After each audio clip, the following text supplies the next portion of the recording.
out, somehow managed to pull it out. So I'm looking forward to this. I think that at the very least we're gonna have a 4-game series, hoping for 5 as our I'll be happy for 4. Like 4 would be nice at least. Like no just stomp from one side, because that's the fear, right? Like TNC comes into this, you're feeling good. The results against Gambit during this tournament have always been, well, almost always in their favor. Yeah, it'll be interesting. They did take Enigma into Rubik, partly because Tim's plays this different kind of style. He starts the game with a glove of haste. And I don't think I've ever seen anyone do that before. What's the really advantage for it? Like, you still have to wait for the 1 minute. It's just like, are we looking at lane harassment? Are we looking at what? Like, what's the benefit of this over? Oh, it's because he immediately can rush Midas. Or he can immediately rush Helm of the Dominator, depending on what he chooses to do. All about transition item. Why am I saying Helm? Yeah, you're fine. Don't worry, we'll move on. I wasn't going to bring attention to it. I'm testing you, man. Of course it's in the recipe. It's you pick it up on like 6-7 minutes, and you just start pushing. KP trying to contest this top rune. Dream will not be able to body block it out while down on bottom lane. Shashlo stands right on top. It'll still be a 2-for-2 trade-off, so all of our battles equate to an even trade. Yeah, top lane's going to be tough. You're going to have an LC with denies coming out from Tim's against a Drow. One of the weakest carries in Dota 2 at the moment. Does hit hard 63 damage with an Ogre starting with that Oov. So it should be okay, but the lane always comes back is the problem. So you're going to be at an XP disadvantage. KP with a ton of sustain thanks to that press the attack as well. I like how Lycan, welcome to Micro as well from Gabby. He's battling against a dual lane. This is going to be a little bit rough for him, having both the Rubik as well as the Omni Knight against him, but he still took some time just to chip away at GPK with his walls before they timed out. So presence across the map. Understand that TNC want to have strength. FNG, this is actually really cool. He just body blocks up KP, so KP has to TP to the tier 1 tower in order to get into a position where he's able to farm. I didn't even know that was possible. Just Ogre, he's that big? That's wide load. Security on highways is required for this guy to move. Yeah. This is going to be a cool game. It's all about the timings. TNC, you've got these limited windows to take fights, right? Like an ultimate, you want to fight a duel, maybe an Enigma ult. You got like that 10 to 15 seconds to close things. Gambit, you want to just extend, get a bunch of steals, have Storm pick off a backliner, rinse, repeat. Your sustained damage output is nuts. And both teams have the ability to punish with objectives. Roche, towers, whatever it is. If you get an opportunity to push in a 5-on-3 scenario, you're going to get a lot of work done. Does that punishment come a little later? Like, it feels like these lanes will remain very static for a while. Yeah. Like, Enigma's just denying on the top lane. You've got FNG trying to contest this, but this is the only real place, unless it's just the one-on-one outplay in the lane, that something weird can happen just because FNG's fighting behind the tower. It's just Ogre things, right? You can't really harass this hero. Nothing Tim's can do. He's going to rotate away from him down to the bottom side of the jungle. But the benefit of the LC is, with that little bit of XP advantage, one-on-one against a Drow, you're feeling just fine. Actually really annoying when FNG can get last hits on Eidolons. Stops the farm, as well as giving that little bit of extra to the Yoga. Arcane Rune on the Storm is going to help him out a lot against OD. It's a weak lane for the Storm, as you can see. You just get Astraled, and that's always going to be some CS and denies going the way of OD. But later on in the game, Storm is actually quite nice. You're never really threatened by Hammer because you have so much intelligence, and you can jump on top of him, although he's taking a ton of pressure under this tower. I think he's trying to take a lot of the damage and then just salve up underneath the tower. This is what KP's forced to do, to try and zone out FNG. And even then, it's not really a zone out. And March on bottom lane. I think he's probably hoping he can get himself a better creep than this. He just took a dire range creep. He's trying to harass into Shashlo with it.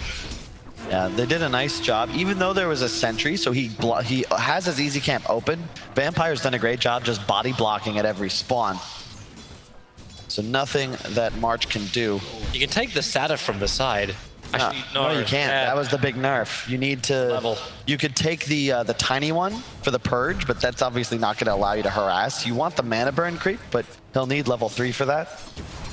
Dire structures are fortified. It was a really good change. I remember I played Doom support recently, only to realize that they had nerfed Devour, and I think I got reported for that one. It didn't end well for me.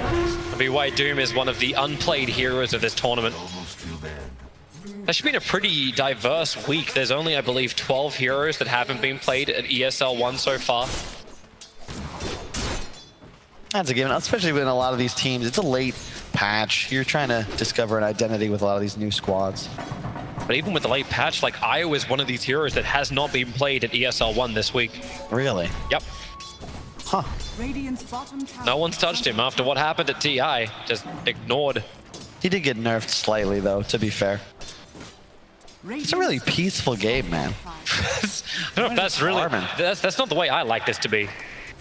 That's my action-packed, like GPK as well as Armel. They're just playing this the slow way. Of course, Armel is up on the CS underneath the tower. GPK can't get real support much. Has to stay on the bottom lane. Vampire is too dangerous. Just leave with Shashlo against the Lycan, but Lycan's getting up in the levels. Yeah. So can they even do, like, how does this bottom lane work now that Lycan starts getting stronger? I always remember the story. It's like, okay, Lycan starts off, not so great in the early levels. You get 6 and you can maybe threaten kills. It's really the HOD. Then the creep, especially with the assistance of Chen creeps, allows you to just apply too much pressure for Shaklo to deal with. He's going to need a Soul Ring stat so that he can continue trying to sustain here. Yeah, especially with the mana burn creep. Yep. Welcome to nothing. Yeah, it's really annoying to deal with. This is when Chen starts to get much stronger. March, gonna look for another creep, and I got it. That's the perfect ganker right there, the Golem. You get the 125 damage on the initial stun, then it splits and you get another 250. Along with the stuns, of course, it's gonna be an easy kill on mid if the Storm comes back before hitting 6. But GPK wisely, already rotating into the jungle. Good warding from March, too. I really like this movement. He knows Storm is in the area, and he's going to find him before 6. Yep. He's going to walk right into him. Oh, he can walk right around him. Now he turns. The Observer Ward in the mid lane gave him the information. Enigma is here, too. Tims has come out of the jungle 5-6 minutes in. Nice sentry ward down by the Rubik, so at least he can get rid of that Obs. Munches it quickly with the Tango. And a Fade Bolt into March. More supports arriving too as Enigma forcing with the catapult wave into the tier 1 tower. And March back through the tree line. Imprisonment's just buying more time to hit to the tier 1 tower and bringing more attention of Gambit here. FNG, he's tanky, but against this lineup, maybe not that tanky. He's doing so much work. This tower's already at 200 HP. Golem's about to split. It's looking for its extra stuns. Throws them both towards FNG, but the Golems are down. Towers at 100. Is anyone going to attempt a denial? They just banish FNG. Tims takes the tower. And this early pressure with the Chen's perfectly timed. And FNG had no way out. So first blood goes the way of TNC, both tower and kill. It's so good, too, because Shaklo, you'd love to have him rotate mid, but he can't. There's a Lycan bottom with his own catapult. If he goes mid, he's going to lose that tower. Top lane, it's a Drow. He's level 5. There's absolutely nothing you can do right now as Gambit. This whole lineup needs a lot more time to come online. They do get Drow level 6 now, so a bit more attack speed going their way. Really well done by TNC, though. They have done this all tournament long. A dominant advantage already. A tower, a first blood. Armel is cruising.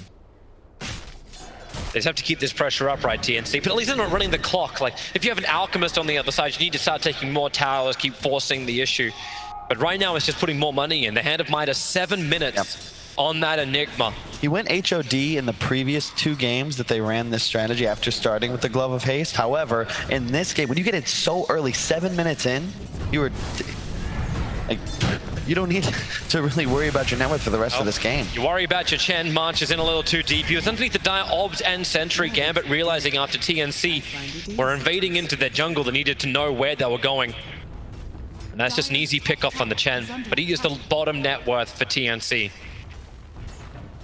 The pressure still being applied towards the top. Drow, as well as Ogre, can have some fun. There's a lot of stuns, there's a lot of slow. Tim's trying to help out with the Midnight Pulse, but KP, way too much damage. There's 2 points up in Cold Arrows. He's trying to keep FNG away, and is able to take the attention.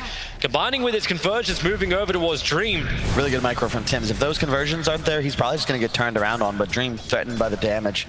Has to back away. Does farm up most of them, though, so happy to get that gold. I love how Vampire just denied its own Observer Ward battling against the Chen army. That poor little Centaur Corsa did like 19 damage with every hit. It couldn't finish the ward. Yeah, they have HOD now, and this is when it starts to get really spooky for Gambit. You got creeps from 2 different heroes, then the Lycan, well, 3 actually. It's pretty much just the Zoo lineup. God, FNG TP's out as quick as he possibly can. Tims doesn't have the mana, even if he did have the range for Malefice. And they've rotated KP down to bottom. You want to always try and put your pressure heroes together. If you're Gambit, how are you supposed to respond to what TNC have got in your top lane? Simple answer is you don't. You just put Drow in jungle to farm, right? No. It's hard because you're never really going to be able to fight this lineup as Gambit. You've got to get tower trades somehow, but Rubik. TNC play every lane. Trying to play the trees. Vampire looking for the juke, but the Observe Ward is just outside the tree line. So OD even walking away for a second, just in case the imprisonment wasn't going to find the kill. Mel came a little bit closer. So Storm has completed what? So Arcane Boots is his first item. Oh, bottom. Move towards the bottom lane. They have to get this pullback onto KP. Press the attack comes out, but he waited for the Vortex. Perfectly timed from GPK. Now get the kill onto KP. Huge kill. They really needed that. You've got to try and make something happen because currently TNC have already taken a tower. They've warded your jungle. Now they're farming it. And this is the strength of this kind of lineup. When you take this top and mid tower so early, it's easy now to control this top shrine area of Dire. You're going to get both bounty runes controlled here easily. Of course, you will lose the ones that Gambit pick up on the bottom side, but it's a lot of natural map control, and Drow is now challenged. If he goes to the bottom shrine area, you're going to just see this area of the map. You kind of want to contest it, but it's very difficult under the circumstances because you can see Armel now. He's just going to come join his heroes. Tims retreats back to the jungle, just going to continue to farm. Only level 6, but he does have Midas. But he knew what he can get away with. March dropped down a sentry ward, but he didn't catch out that Dire Ops, the one that actually got him killed. So he may feel a little bit more confident about Vision as Rubik. Well, he's up to level 6 now, but it's on bottom lane. Under the tier 1 tower, the dive begins, but Armel has arrived. KP able to tank through it with 1 charge and press the attack. Charge low, the duel is up, but GA will protect him for a fair chunk, ensuring there's no duel victory to KP. In fact, Charge low may be able to walk this off. Difficult once again as another imprisonment will come out. While over in the jungle, Chen is solo killing up the Rubik. It's just split both ways. The hammer will drop, so Vampire and Charge low, they have fallen down. March will be, again, the expendable player of TNC. Yeah, a very interesting game thus far when you consider that they actually took the Enigma into Rubik, but they also, so you're kind of countered in that regard, but you have OD against Omni. They watched Gambit win 2 straight games with the hero. This is arguably the hard counter. You ignore GA, you just keep spamming those orbs. And Astral, very effective as a tool to wait out the GA or just CC the Omni Knight, find your opening kill. It's a really cool hero here, and Armel's off to a great start. Already with the Veil Treads. Gabby going for the Necro, and you're going to get to a point as TNC. Like, the game feels a little calm, but they get 1 or 2 kills, walk into Roche. All of a sudden, they might just walk down a lane. Where's the wave clear from Gambit? Fade Bolt? Auto attacks? Yeah, it just doesn't feel fantastic just yet. Not until they get that initiation jump you're talking about. Not until they hit some kind of, like, power spike.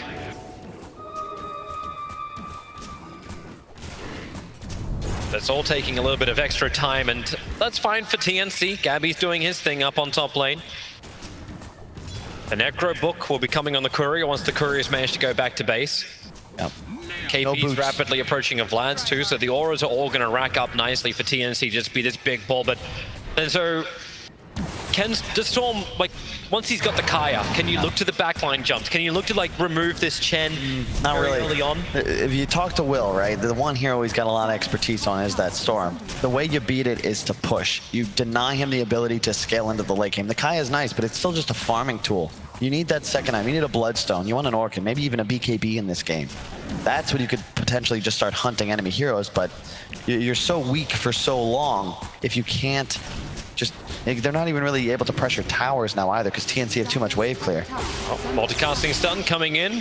Ogre creating the space. Enigma in pretty deep, and nice move away from GPK, ensuring that there wasn't going to be any kind of black hole with Lycan nearby. It was a risk. Huge play. They get the Wolf Creep too. That's plus 200 gold. Very nice for GPK. And the downtime for the pressure that Enigma was looking to apply. He was looking for all that farm so he can just get into the Blink Dagger. Arcane Boots are done, you hand him minus, but he needs to get the initiation jump. And check out the itemization, right? You've got KP just rushing of Vlad's. Yeah, sure, you have a Midas on Tim's, but that's just so he can get the mech up faster because the HOD can get picked up by Gabby. No Boots Necro Book as well, and the Veil. A casual Bassi as well on Tim's. So you're going to be able to go high, push maybe around 17, 18 minutes with all of these auras. There are none on the side of Gambit. That's going to be like plus 15% damage, the magic amp. You're gonna have plus 6 armor, 8 once you get the buckler for your entire team as TNC. But Gambit have another thing. They just have like insane attack speed with even minimal amount of damage. They can make this kind of work. OD, the chain stuns are out. Vampire needs to be here for the quick pickup. Armel, okay, he's actually gonna steal imprisonment. He's gonna kill OD with his own ability. If there's gonna be enough damage, out he'll pop, and OD, no, Armel stays alive a little longer, and then we'll end up dying. It's another multicast over on the Enigma. Here. GPK needs to jump away, getting away from the rocks, and Chen Army, they just have to GA, buy some more time to escape back out these imprisonments, allowing Gambit to actually move further away, keeping KP out of the fight. Vampire won't be so lucky, or maybe he will be, trying to get away from the minion army of that Lycan, who's now lost his movement speed. FNG is the first one to die, even though Vampire, I think, was the bigger problem for TNC in this fight. All 5 heroes from both teams end up in the mid lane, and it's an OD for an Ogre trade. That's fantastic for Gambit. That fight was far away from any objectives. They don't lose anything. Only a hard support. You found the OD. You can see where the Omni plays up against this Lycan, though. Yeah, sure, you can pop ultimate run at us. You get the GA off. However, you're going to watch Gabby. He's going to play with this Purge for most of the game. Long jump. It's all the battle for the 15-minute bounty runes, and KP try to contest for it. The press the attack and a quick force start from Armel. We'll be able to get KP into safety. More support is still coming in. It's Vampire here in Armel. It looked like he thought he had a chance at this fight. KP's hanging around. He'll have to press the attack to get Armel away to safety to pick up the throw down. But Vortex, they've just got so many controls here, Gambit. Armel will die once again. 2 times in 2 minutes. It was really well played by Gambit. And this is what you've got to do. You're going to lose trades when you have a numbers disadvantage. So always bring your squad, find these kills. And Vampire, stealing Astral is so big in this game. Extra interrupt, it's especially powerful. Anytime somebody were to get a duel, you can either do it defensively or offensively to peel off. And you can see that the huge army comes in, immediate GA. The Purge creep right here. Where is it? Right here is going to try and help him go for Vampire. Actually, it just faded. Wasn't even utilized, but he is playing with it. And we're going to look to see him continue to try and do this. You cannot save your Rubik if he is going to be purged. Removing that GA. And the sweat from the brow. And this actually feels like the type of game that Gambit just adore. It's like, okay, you want to fight us? Sure, we'll play high tempo now that you're willing to fight. And in the meantime, whoop, Armel slides in quickly towards the mid lane. What have we got for a steal from Rubik? Gets to pick up a throw down. He can imprison himself in 2 seconds time, but stun control is nice from March, arriving with that Centaur. Meanwhile, Gabby's still pushing top. He's got to be a little cautious with no boots. If he has ult on cooldown for any moment, he's very slow to back away from an area. Has he got Necro 3 on the Curry already? Indeed he does. That is 1650. And he's effectively completely online now. Necro up in 16 seconds. Oh, they're coming to fight. Tims, as well as Marsh, near the shrine, is being burned by GPK already because he needs the mana enough to take this fight. So he looks over towards Marsh. Then he'll get stun control, so there's no Hand of God. No, he'll actually be getting it off. They vortex him back in again, and the Rubik picking up the OD once again. Armel being a priority target, but Lycan's in the backlines, right on top of Dream. They close the distance. The OD will also drop the hammer down. The damage is good. GA, it's slowing down the damage output, but it ain't stopping it. Drow and Ogre down. Omni Knight will join them as well, but they want more. GPK does not have a lot of mana to work with. Legion Commander has the movement speed as well as the duel, but cannot catch him before he gets into the base. Yeah, but they just push in instead. They took that fight near their base. That's the issue. They're having to buy back. Now you've got to glyph this tower. You've got to do something to try and stop this pressure. This tier 3, there's no glyph. This is a dead tier 3 in the blink of an eye. TNC, we're gonna get a Rax here. Just such a huge army ready to fight. What a time for a book to be up to.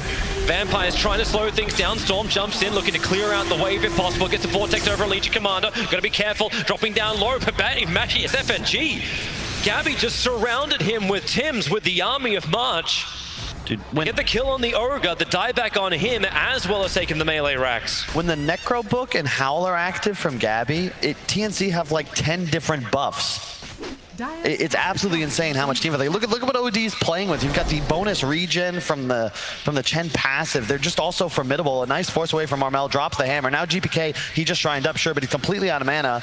And Gabby's rolling in. You actually just can't take this fight if you're Gambit. And this is the big concern when you play against a TNC lineup like this. If you make that one mistake, you're suddenly incredibly far behind and one more lost fight away from just having a GG out of the game.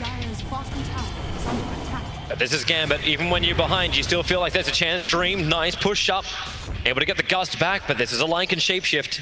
High movement speed, but not enough confidence to stay inside the base by himself. Look at the buffs. It's like they're raiding right now, and wow. Comparatively, Gambit, you've got Drow Aura, sure, but that just doesn't do anything. You're playing against a Lycan with a billion creeps behind him. And you can even see Dream recognizing what he's got to do to deal with this kind of lineup. He's got Ags queued up. Go for that Ags Mjolnir build. At a point, you know, level 20 plus perhaps, Gambit could look to turn things around, but they need a good fight. They need to try and get the initiation somewhere. Ball lightning TP means this Storm will easily get away. A 4-man, actually it's a 3-man smoke up. They use Shashlo as the bait to the tier 1 tower, and our first customer of the day. The smoke will break, a quick gust, send him up in the air. Telekinesis pull back with the multicast up from FNG. That is one very dead Armel. That felt a little too easy, but they had the vision up the hill. The Observer Ward and Sentry were down, so Gambit, they felt strong. They need to get something out of this though, Toby. They've got to go for Roche, perhaps, maybe force a tower. They're looking for extra kills, but this is the concern. If Gambit don't get actual things off the map, the kills don't matter. Sure, it hurts Armel for a bit, but the rest of his team is still farming. And TNC is still very much in the driver's seat. Top lane's already into the Gambit base, so... The advantage is that you burn the smoke. Like, that's it. Like, TNC burned one of those. I'm loving this itemization from Dream. I'm not quite certain I like the Ag straight up. Like, I still prefer a Maelstrom for some level of clearance with the attack speed. But Ags and Maelstrom, we can start seeing Tesla Ranger appear. They'll give enough to D-push, even with the big army that would come their way. You can clean it up pretty quickly, as long as the Drow doesn't get jumped. Yep, it's all the little things, man. OG kind of wrote the script. They won 2 TIs in a row on the back of strategies like this one. March, even with the Ogre creep, you've got the attack speed aura from the Smasher. They're just min-maxing in every which way.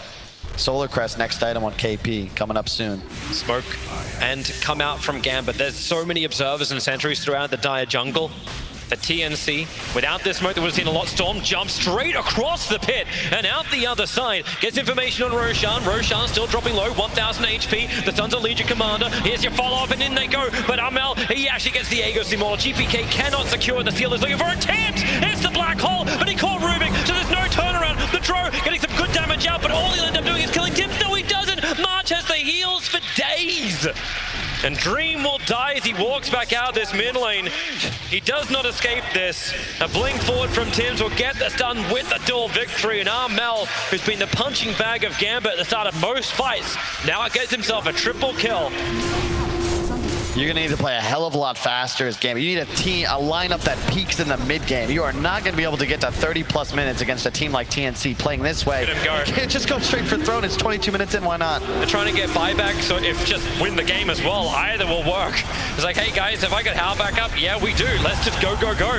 FNG comes in close. It just helps build up the which is a 39 at the moment. It's starting to reduce. The Storm Spirit doesn't want to be part of this one. He jumps up, he jumps down. Tim's broken free by the press of the attack. Shashlo needs to help out too, but it's just being done. They focus on the Ancient, understanding to win Dota, that's all you have to do. Kill the Ancient.